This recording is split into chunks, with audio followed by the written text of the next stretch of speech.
సింగరేణిపై పెరిగిన రాజకీయ జోక్యం, 600 గజాల స్థలం ఆక్రమణ, హెచ్చరిక బోర్డులు తొలగించి ఆక్రమణ, విచ్చలవిడిగా సింగరేణి భూముల హాంఫర్ట్. సింగరేణి ఎస్టేట్ అధికారులు ఏం చేస్తున్నారు? రాజకీయ యూనియన్ నాయకుల ఒత్తిడితో అధికారులు సతమతం. ఒకటి కాదు, రెండు కాదు, దాదాపుగా 135 సంవత్సరాల ఘనచరిత్ర కలిగిన సింగరేణి. ఇక్కడ కొంతమంది రాజకీయ యూనియన్ నాయకులు సింగరేణి అధికారులపై ఒత్తిడి చేయడంతో తమ విధులు సక్రమంగా నిర్వర్తించలేక సతమతం అవుతున్నట్టు తెలుస్తుంది. ఇన్ని సంవత్సరాల సింగరేణి చరిత్రలో ఎన్నడూ లేని విధంగా సంస్థకు చెందిన ఎంతో విలువైన ఆస్తులు ఆక్రమణకు గురవుతున్నాయి. అధికారులు వెళ్ళి హెచ్చరిక బోర్డు ఏర్పాటు చేసినా ఆక్రమణదారులు వాటిని సైతం తొలగించి అంగబలం, అధికార బలంతో విచ్చలవిడిగా చెలరేగిపోతున్నారు. సంస్థకు చెందిన ఆస్తులను ఆక్రమించుకొని తమ స్వప్రయోజనాల కోసం వినియోగించుకుంటున్నారు. ముందు చూస్తే నుయ్యి, వెనక చూస్తే గొయ్యి అన్నట్లుగా సింగరేణి అధికారుల పరిస్థితి తయారైందని పలువురు కార్మికులు ఆరోపిస్తున్నారు. విడవమంటే పాము కోపం, కరవమంటే కప్ప కోపం అన్నట్లుగా సింగరేణి అధికారులు కొంతమంది రాజకీయ యూనియన్ నాయకులకు చెప్పలేక ఆందోళనకు గురవుతున్నారు. కొత్తగూడెం మున్సిపాలిటీ పరిధిలో 13వ వార్డు బర్మా క్యాంప్ ఏరియాలో DA 256 క్వార్టర్ శిథిలావస్థలో ఉంది. అయితే కొంతమంది ఆ క్వార్టర్ను తొలగించి 200 గజాల సింగరేణి స్థలం కబ్జాకు ప్రయత్నిస్తున్నారు. దీని విలువ సుమారు 20 లక్షల వరకు ఉంటుందంటండి. క్వార్టర్ పక్కనే ఉన్న ఖాళీ స్థలాల పరిరక్షణ కోసం సింగరేణి ఎస్టేట్ SNDPC అధికారులు పర్యవేక్షిస్తుంటారు.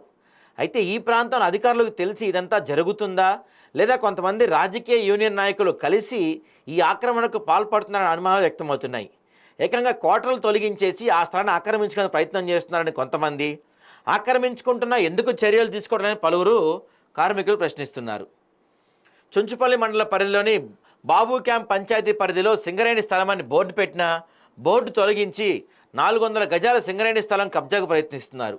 ఈ స్థలం విలువ సుమారు ₹1,00,00,000 వరకు ఉంటుంది. కొత్తగూడెం సింగరేణి కార్పొరేట్ ఏరియా పరిధిలో విచ్చలవిడిగా సింగరేణి భూములు, క్వార్టర్లు, ఖాళీ స్థలాలను ఏవీ కూడా అక్రమార్కులు వదలటం లేదు. వీటిపై సింగరేణి ఎస్టేట్ అధికారులు ఉక్కుపాదం మోపుతారా లేదా అని అక్రమార్కులు కట్టబెడతారో వేచి చూద్దాం. అసలు సింగరేణి భూముల మీద కొంతమంది రాజకీయ యూనియన్ నాయకుల ఒత్తిడి వలన సింగరేణి అధికారులు సింగరేణి భూములను కాపాడలేక వదిలేస్తున్నారా? సింగరేణి భూముల మీద సింగరేణి అధికారులకు పెత్తనం ఉంటుందా లేదా? రాజకీయ యూనియన్ నాయకులకు పెత్తనం ఉందా? సింగరేణి ఎవరి పెత్తనంపై కొనసాగుతుందని పలువురు నాయకులు చర్చించుకుంటున్నారు. సింగరేణి సంస్థపై రాజకీయ జోక్యం రోజురోజుకు పెరిగిపోతుంది. సంస్థకు చెందిన అధికార కార్యకలాపాలతో పాటు ఏ చిన్న కార్యక్రమం తలపెట్టినా ఖచ్చితంగా కొంతమంది రాజకీయ యూనియన్ నాయకుల పాత్ర ఉండక తప్పడం లేదని పలువురు చెప్పకనే చెప్తున్నారు. సింగరేణి సంస్థలో కారుణ్య ఉద్యోగ నియామకాలు, ఇలా ఏ కార్యక్రమం నిర్వహించినా ఖచ్చితంగా కొంతమంది రాజకీయ యూనియన్ నాయకులు అందులో కీలక పాత్ర పోషిస్తున్నారు. తమకు నచ్చిన వారిని, తాము చూపించిన వారిని, తమకు అనుకూలంగా ఉన్న వారికి అవకాశాలు కల్పించాలని అధికారులపై ఒత్తిడి చేస్తున్నట్టు ఆరోపణలు ఉన్నాయి. సింగరేణి సంస్థలో ఏనాడూ లేని విధంగా అధికారులను సైతం అయోమయానికి గురి చేసి తమకు నచ్చిన పనులు చేయకపోతే బదిలీ చేసిన సంఘటనలు కూడా ఉన్నాయి. మంత్రులు, కొంతమంది శాసనసభ్యులు, చోటామోటా నాయకులు అధికారులను ఇబ్బందులకు గురి చేసినట్టు పలువురు ఆరోపిస్తున్నారు. ఇదే విధంగా సింగరేణిపై రాజకీయ జోక్యం కొనసాగితే సింగరేణి సంస్థ మనుగడకే ప్రశ్నార్థకంగా మారే పరిస్థితులు ఉన్నాయని పలువురు కార్మికుల కుటుంబ సభ్యులు ఆవేదన వ్యక్తం చేస్తున్నారు. మరి నాయకులు పట్టించుకుంటారా? ఇట్లా కబ్జా చేసుకుంటా రాజకీయ నాయకులు, యూనియన్ నాయకులు పంచుకుంటూ వెళ్తే చూస్తూ ఊరుకుంటారో చూడాలి మనం.